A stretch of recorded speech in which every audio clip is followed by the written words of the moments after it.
I did say that I wanted Jesse Forbes to win, but I wasn't going to put my stock in it because I was worried about his ability of being submitted.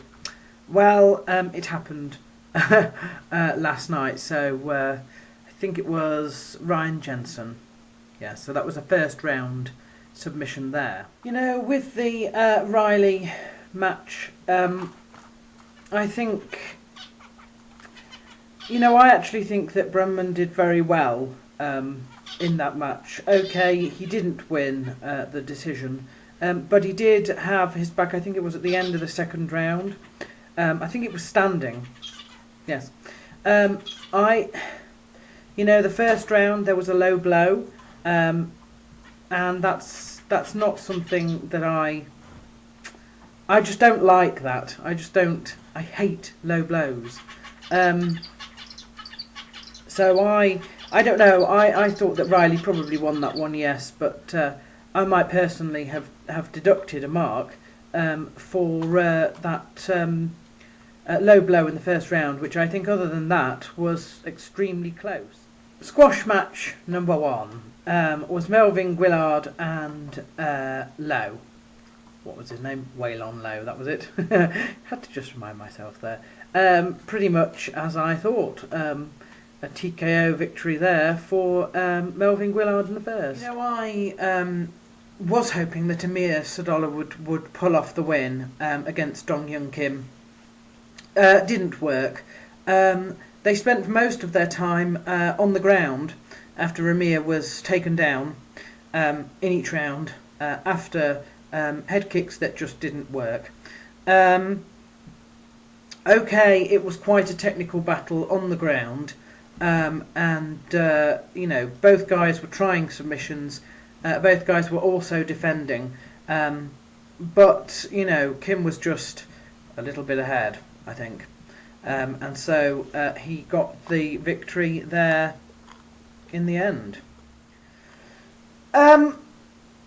I think I chose Diego Sanchez to win against John Hathaway. I can't remember. I think I went for Diego Sanchez eventually, but I said it wouldn't surprise me if John Hathaway actually got the win, because it was the next logical step for him.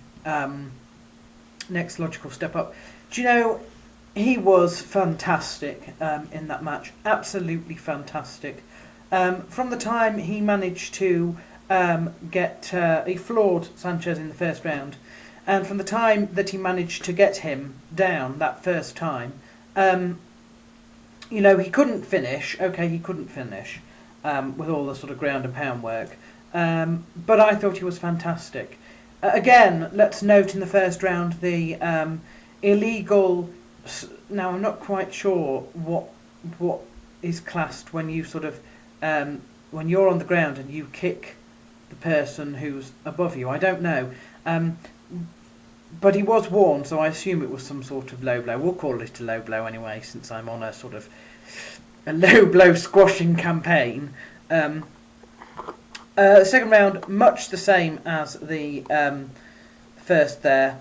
Third round, perhaps not quite as exciting. I don't know if they both sort of were a bit slow, or if they were just a little bit more cautious. I don't know. But John Hathaway won, and it was a unanimous decision. So I'm not sorry at all that I didn't manage to score that one quite correctly. Do you know, in all honesty, I am not convinced that Nog actually won his fight. I know I went for Nog, and I know they gave him. Was it a split decision in the end? Yeah. I know they gave him the decision in the end, but I was dramatically more impressed with Brills than I thought I would be. I don't know whether it was the fact that he managed to take him down in the first and second, take Nog down, and also I think in the second round, I think it was the second round, where Brills got the choke and it almost finished. I don't know. That just really impresses me. I wonder if he could have finished in the late in the second when they were on their feet. But you know, he was fighting Nog, so perhaps we shouldn't, you know, assume anything there. The third round, I wonder if he was just a little bit tired after all the effort that he put in the first 2 rounds. He wasn't finished by Nog. He wasn't nearly finished, not nearly as finished with the crucifix position, and I think there was another choke in there as well. Not nearly as finished as he was as Nog nearly was in the second. I think personally it should have been a split decision the other way round, but you know, I did go for Nog, so I'm not particularly, you know, sorry. Todd Duffy, you know, expected his ground game to be challenged, but it wasn't. He got knocked out in the second. I do think he was winning until he got knocked out, and it was, you know, one of those spectacular ones that you don't see coming. But a good match nonetheless there. Michael Bisping versus Dan Miller. Naughty Dan Miller joins his name to the list of people who managed to low blow more than once in more than one round. I think there was one in the first round, was it?